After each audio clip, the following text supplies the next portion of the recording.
Ok, mi gente, voy a esperar a que se conecten. Ya estoy de regreso. Vamos a ver. Vamos a esperar a que la gente se conecte.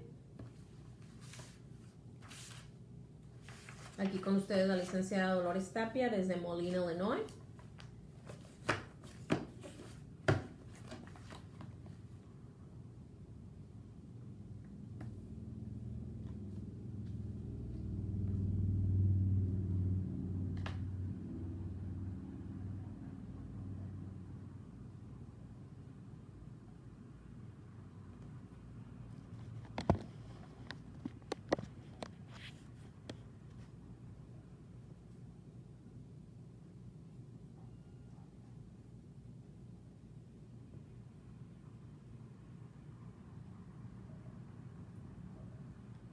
Ok, veo que ya se están comenzando a conectar.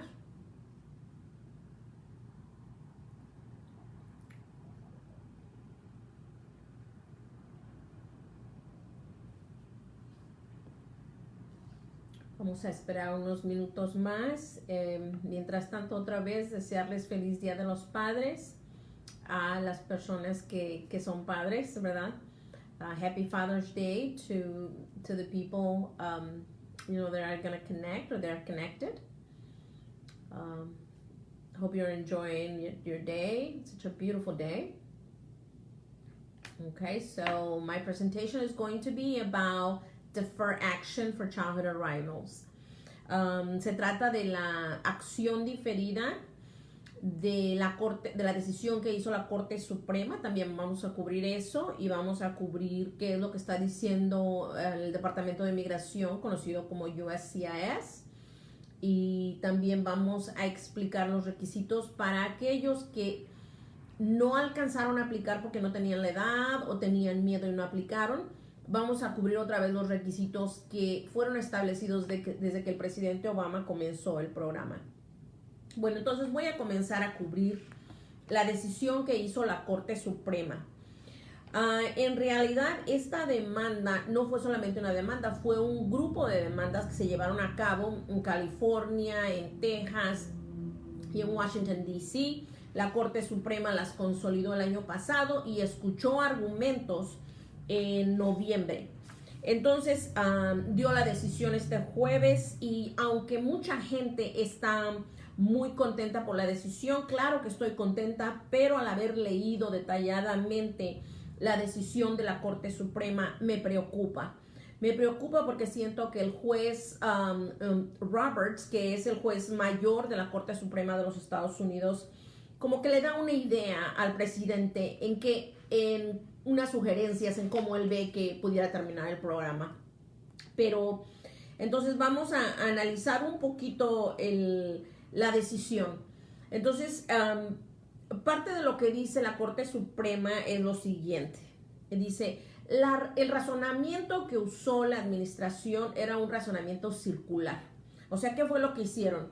Como el Distrito 5 dijo que DAPA, que era la acción diferida para los padres de ciudadanos, es ilegal, entonces, ¿qué hizo Jeff Sessions, que era el abogado general del país? Dijo, entonces DACA también es ilegal. Y consecuentemente, la directora del Departamento de Homeland Security, que en ese tiempo era la señora Duke, ella escribió un memorándum usando esa lógica circular, diciendo como DAPA es ilegal, lo dijo el Distrito 5, entonces DACA también es ilegal, y como es ilegal, y a mí Jeff Sessions, que es el abogado general del país, me está diciendo que tengo que terminar el programa, por lo tanto, vamos a terminar el programa. Pero no dieron buenas razones, no dieron pasos, no cumplieron con la ley. Entonces el juez Roberts, que fue quien escribió la decisión de la Corte Suprema, hizo muy buen trabajo. O sea, es una decisión fácil de leer y prácticamente él critica ese razonamiento circular que usó la directora de USCIS. O sea, diciendo porque DAPA es ilegal, DACA es ilegal, entonces lo vamos a terminar. Dice, eso no es suficiente, eso es arbitrario y es caprichoso y no puede ser así. Entonces, el juez analiza en su decisión el acto de ley, se llama el Administrative Procedures Act. Ese es un acto de ley el cual dicta cómo las agencias gubernamentales deben de manejarse. O sea que cada agencia del gobierno tiene sus procedimientos, pólizas que tiene que seguir. Y prácticamente lo que dijo la Corte Suprema fue, no lo siguieron. Entonces, como no siguieron los mandatos del Administrative Procedure Act, fue caprichoso y fue arbitrario. Entonces, DACA debe de continuar. La otra cosa que sí fue positivo, el juez Roberts dijo que no podían terminar DACA sin que se tomara en cuenta todos los intereses asociados, tanto de los jóvenes como de la sociedad, la economía, los medios, o sea, hay mucha gente que tiene DACA y que está en los servicios médicos. Entonces dice, tienen que tomar en cuenta los intereses de todos los que están envueltos, no nada más terminarlo caprichosamente. Entonces, después de que explica ese razonamiento circular, el juez comienza a describir el beneficio de DACA. Y dice, DACA está compuesto de dos beneficios. Dice, el primero, dice, es el no actuar. ¿Y qué es el beneficio de no actuar? Es de no deportar a los beneficiados de DACA. Dice, pero hay un beneficio afirmativo. Y ese beneficio afirmativo es el beneficio de darles el permiso de trabajo a los Dreamers, de permitirles pagar al Fondo de Seguro Social, de permitirles pagar al Medicare, lo cual yo sé que muchos jóvenes nada más están trabajando y no ven el beneficio en el futuro. Pero si tú estás pagando a Seguro Social y a Medicare y algún día tienes tus documentos legales, tú vas a poder colectar de esos beneficios en el futuro. Entonces Justice Roberts dice, son dos cosas diferentes. Entonces esos beneficios, dice él, no los cubrieron ni los tomaron en cuenta antes de que USCIS, que el Departamento de Migración, hiciera su decisión de terminar DACA. Parte de la alegación que hicieron los abogados del presidente fue que la Corte Suprema no tenía la jurisdicción, o sea, el poder para escuchar el caso, y eso a principios del caso, Justice Roberts, el juez supremo de la Corte Suprema, dice, no, sí tenemos la autoridad. Y les voy a decir a mí qué es lo que me preocupa mucho de esta decisión. Yo sé que todos en las redes sociales y en los medios de comunicación estamos muy contentos por esta decisión. Pero en la página 9 de la decisión me preocupa que dice la opinión de la Corte Suprema. Dice, the dispute before the court is not whether the Department of Homeland Security may terminate DACA. Dice, all parties agree that it can terminate DACA. So, que quede bien claro, o sea, que en este caso nunca estuvo en cuestión o nunca hubo ni una sola pregunta que si DACA era ilegal. O sea, DACA dice, puede ser terminada por el Departamento de Seguridad. Dice, el problema no es eso, dice, el problema es cómo lo hicieron.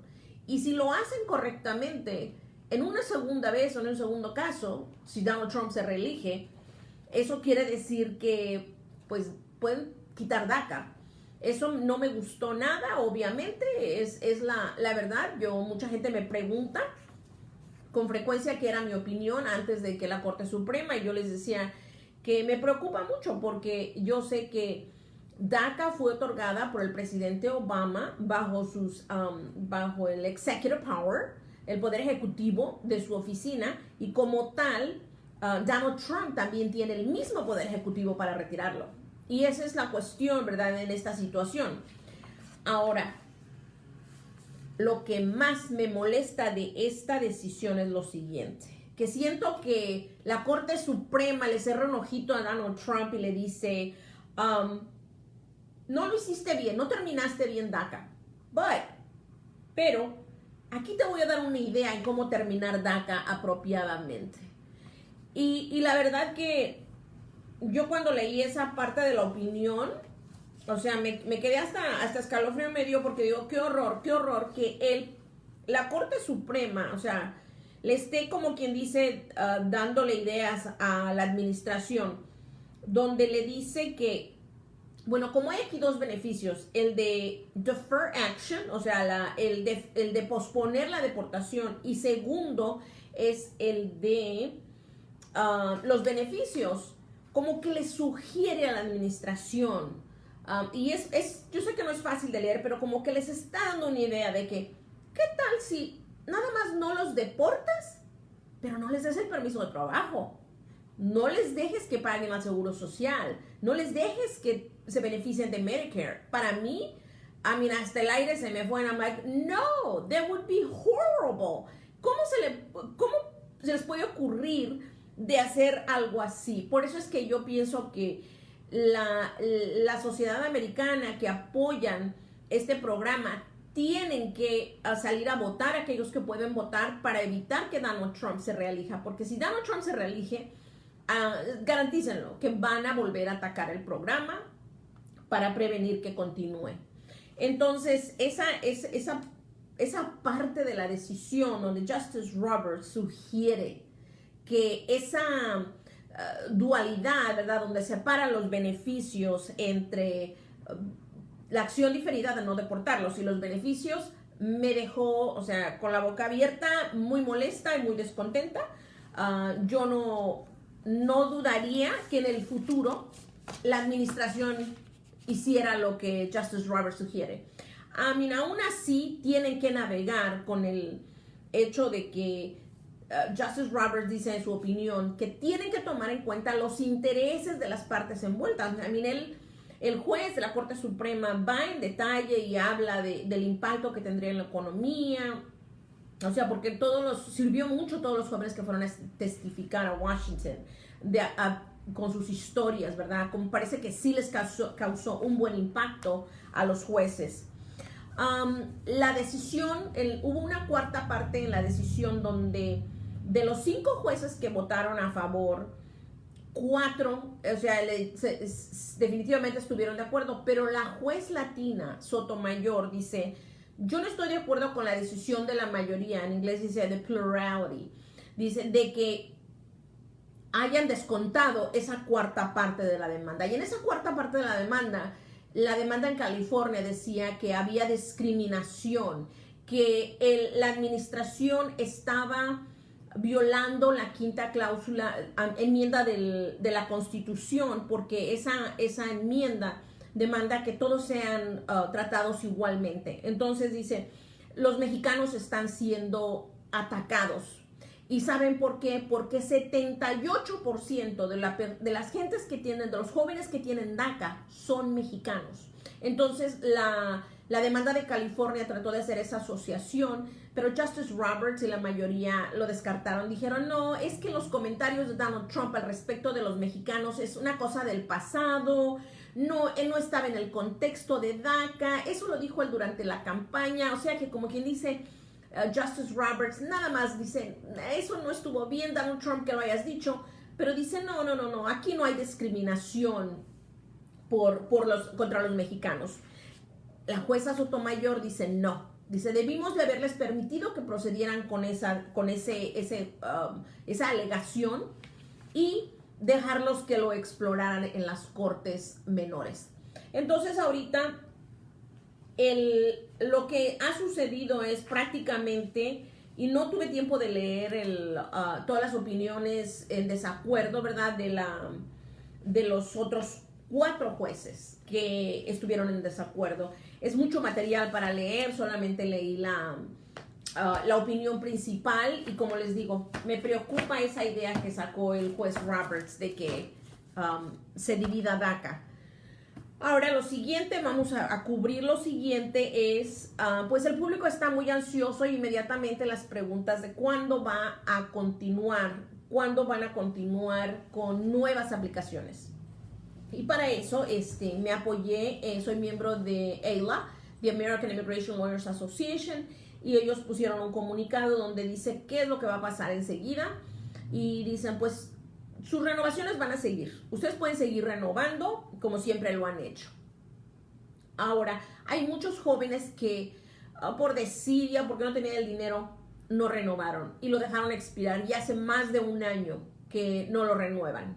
Entonces, tienen que ahora, cuando resuman esto, que lo anuncie Inmigración, USCIS, US Citizenship and Immigration Services, que anuncie que ya están tomando otra vez a nuevas aplicaciones. Ellos tienen que poner en su página de web, en el internet, los protocolos a seguir en cómo la gente va a poder aplicar.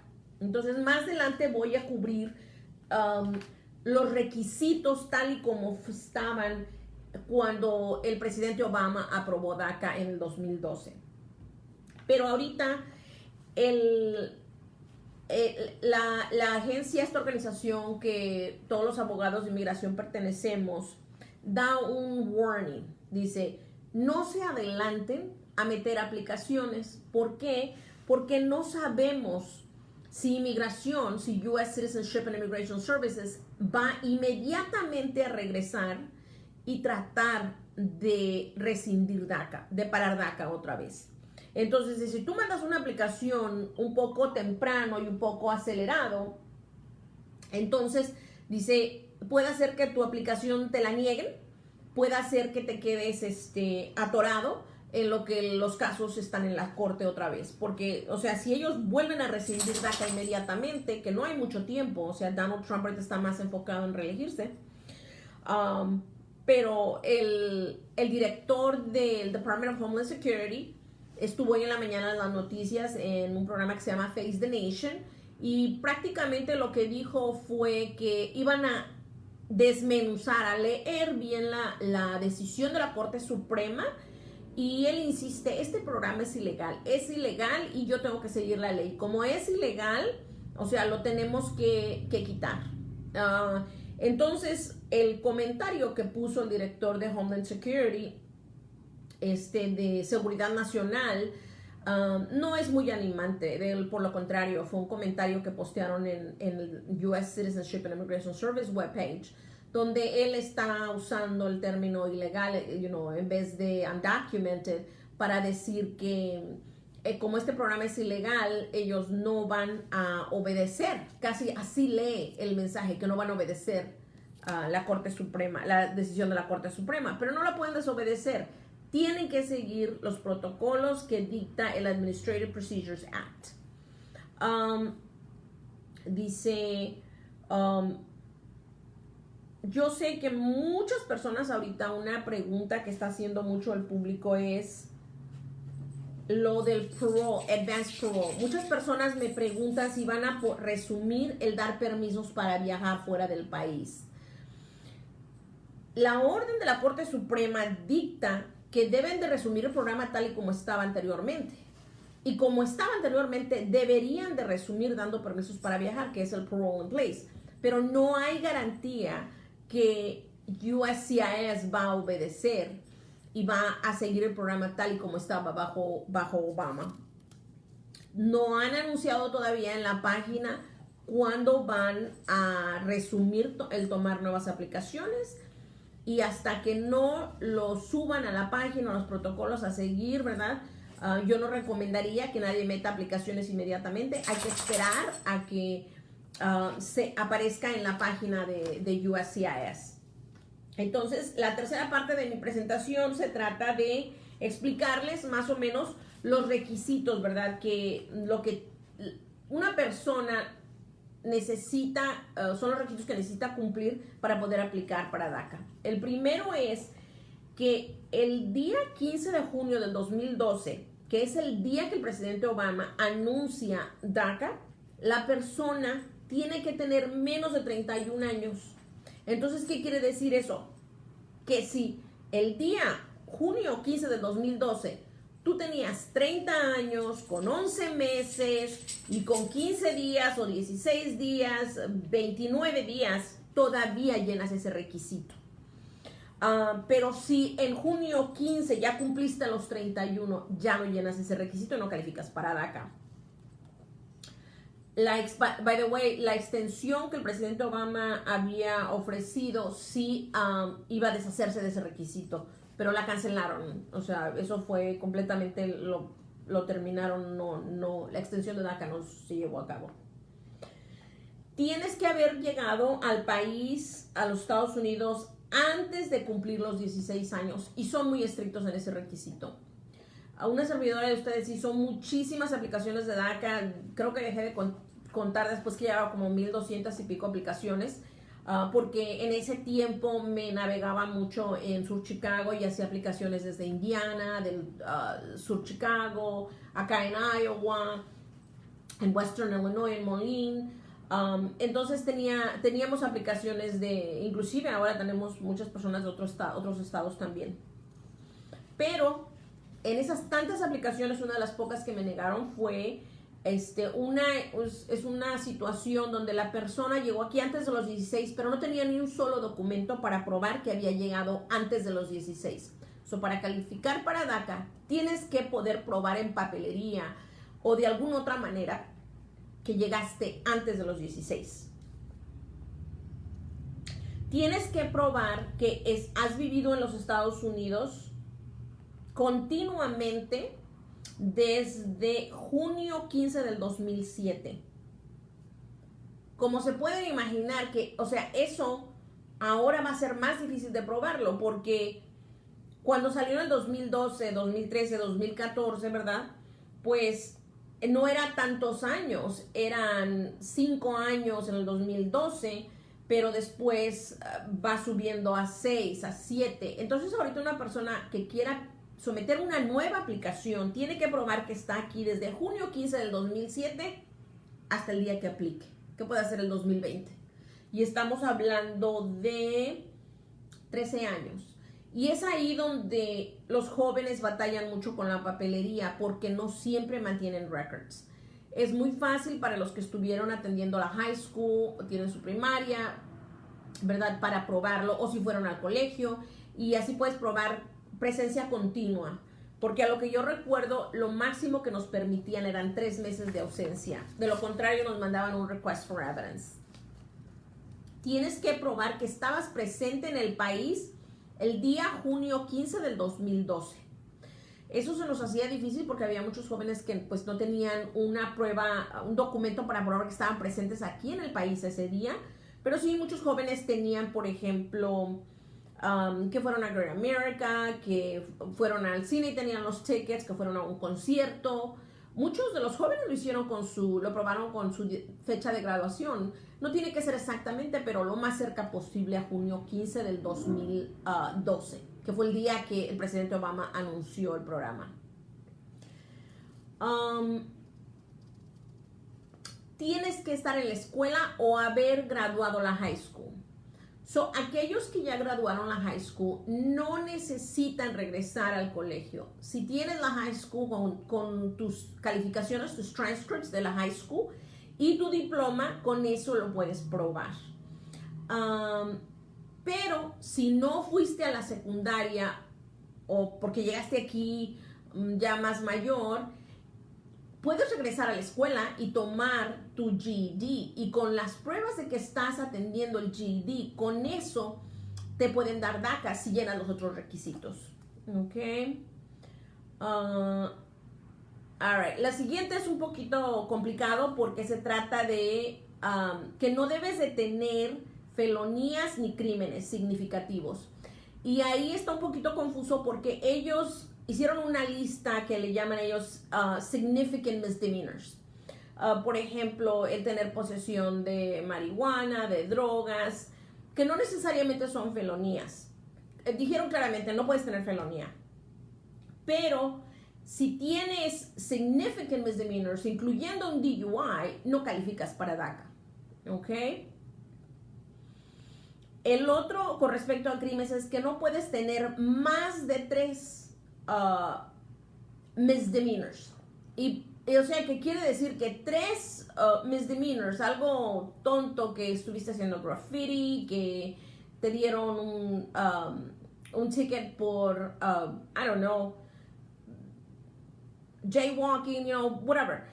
Y por 3 misdemeanors ya no calificas para DACA. So, no puedes tener 3 crímenes menores porque entonces no calificarías para DACA. La lista de los crímenes menores significativos, de hecho ellos la tienen en línea, porque ahorita en este momento no me recuerdo de todos los crímenes, pero sí sé que la sentencia no puede tener más de 1 año de sentencia en lo que te den después de que te declares culpable o te encuentren culpable. No puedes haberte ido de los Estados Unidos después de agosto 15 del 2012. Tienes que haber vivido en los Estados Unidos desde que aplicaste o sea que tienes que seguir viviendo en los Estados Unidos después de que aplicas.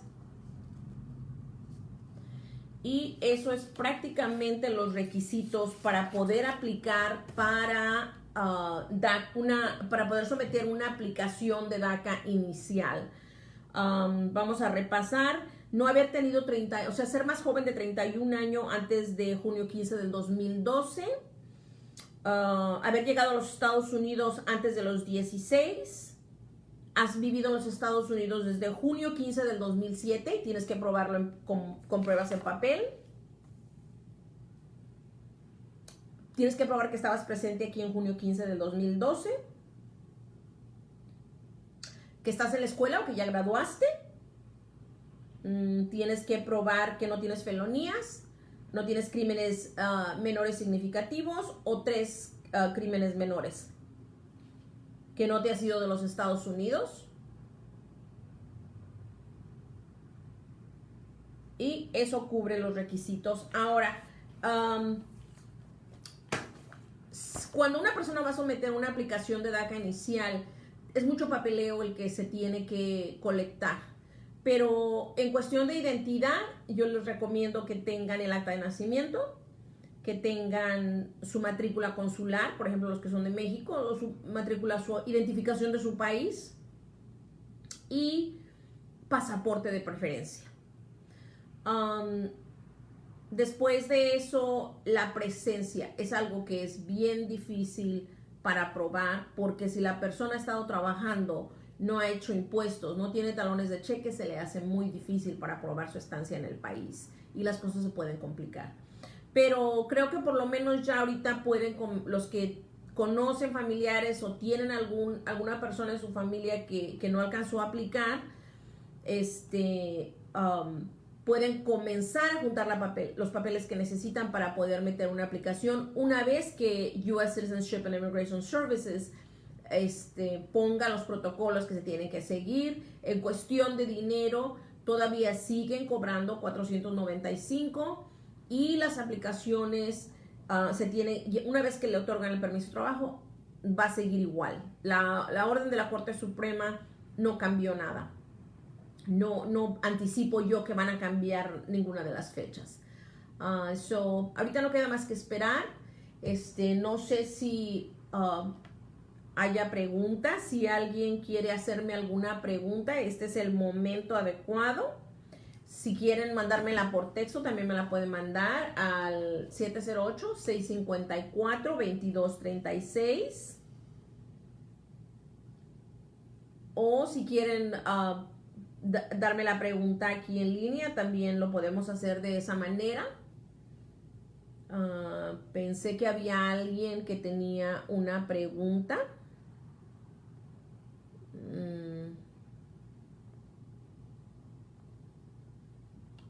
A ver, dice, ¿existirá la posibilidad de viajar a México con el DACA? En el pasado sí se podía. Bueno, Claudia, mi respuesta es la siguiente. Si el Departamento de Inmigración obedece la orden de la Corte Suprema, que es de continuar DACA tal y como estaba, deben de darles el permiso para viajar. ¿Ok? Pero en este momento ni siquiera sabemos, porque Migración todavía no ha puesto ningún protocolo en línea para dejarnos saber cómo lo piensan resumir. yo espero que den los permisos para viajar, pero no hay garantía. Porque, o sea, una de las cosas que pudiera suceder es que mañana mismo o cualquier día de la semana que viene, el gobierno, el Departamento de Migración otra vez diga que va a rescindir DACA, pero con nuevos pasos a seguir. Y eso quiere decir que entonces no darían permisos de trabajo. No recomendamos que manden permisos para viajar. No recomendamos que metan permisos para viajar hasta que Inmigración USCIS no nos haya dado las directivas en cómo meterlos o cómo someterlos. Para poder obtener un permiso de trabajo tienes que mandar evidencia en papelería que tú necesitas, se te necesita allá y que es urgente que te presentes en México. Si alguien tiene esa situación, puede comenzar a colectar los papeles que se necesitan para someter la aplicación para el parole in place, para el parole, que es el permiso para viajar. Anticipamos que lo den. Eso es si no vuelven otra vez a dar orden de rescindir, de parar DACA, vamos a lo contrario de lo que la Corte Suprema ha ordenado. Y es triste, pero desafortunadamente en estos momentos el concepto de checks and balances, el balanceo del gobierno no existe en los Estados Unidos. Donald Trump hace lo que quiere. Espero haber contestado tu pregunta. Anticipo que sí vas a poder aplicar para permiso para viajar, pero hasta que USCIS no lo ponga en la página, no hay seguridad. Estarías arriesgando solamente dinero, porque como estás en el país, o sea, no te van a hacer nada si te lo niegan. O sea, si tú aplicas después de que ellos pongan en línea las directivas, entonces lo único que puedes es arriesgar el dinero. Pero esa es la respuesta a la pregunta. Si alguien más tiene alguna otra pregunta, con gusto haré todo lo posible para contestarles la pregunta. Y si no hay preguntas, esto termina mi presentación. Ok.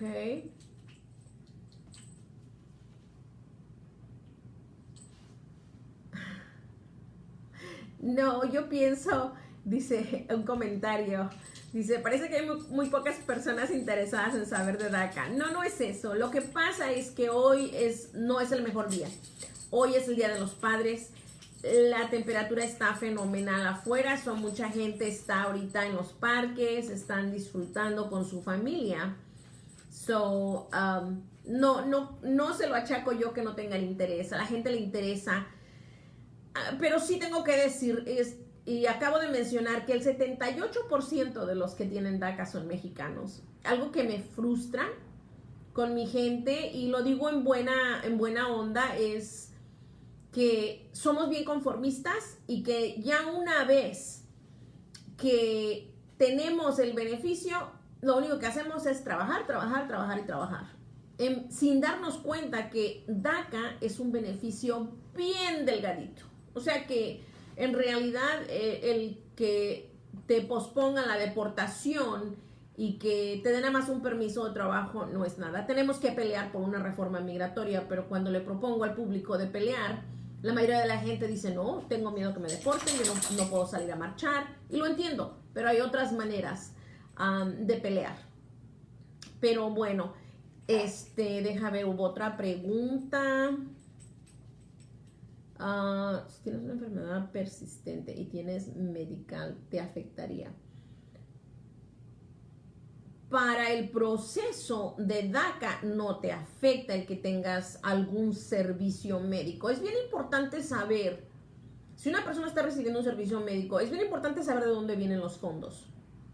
Porque, por ejemplo, sé que en la ciudad de Chicago hay un hospital, bueno, no sé si siga. Cuando yo me vine de allá a Moline, sí estaba el Cook County.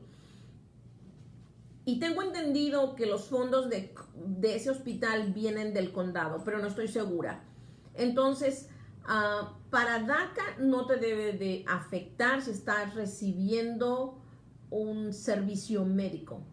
Ahora, si vas a aplicar para una residencia, entonces ya ahí cambian las cosas, porque volvemos, Donald Trump y su afán de detener que la gente se convierta en residente legal, ellos implementaron el public charge. Es un cargo público, el cual es una nueva póliza que dice que si una persona recibió beneficios públicos federales y enlista ciertos, la ley, que el haber recibido pagos de renta, etcétera, entonces ellos te ponen un cargo y dicen, no podemos darte la green card. ¿Por qué? Porque tú representas una carga pública para el país y es muy probable que vas a tomar más del sistema que lo que le vas a dar.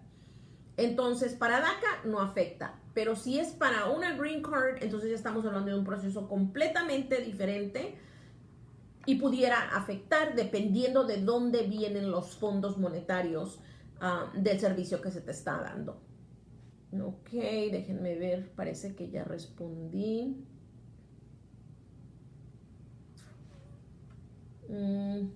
Ok, so esas son todas las preguntas. Si no hay más preguntas, vamos a... Hace rato lo mencioné, pero lo voy a mencionar. No es relacionado con DACA, pero tomen en cuenta que ahorita las personas que ya obtuvieron un perdón dentro del país y que necesitan ir a un proceso consular están en espera porque no están dando visas en los consulados, ¿ok? Y ahorita la orden de Donald Trump acaba de expirar el viernes de que no se iban a dar visas a nadie fuera del desde afuera del país, pero pudiera ser que la extienda indefinidamente. No sabemos, esperamos noticias esta semana. Eso nada más es como un comentario. Ok, parece que eso es todas las preguntas, no hay ninguna otra pregunta. Entonces, muchísimas gracias por conectarse. Yo sé que es un día muy especial. Feliz Día de los Padres. A todos los que se conectaron, los que están conectados y los que no también. Happy Father's Day to everybody and have a wonderful rest of your day. Que tengan un bonito resto de su día. Dios me los bendiga. Cuídense mucho y adiós.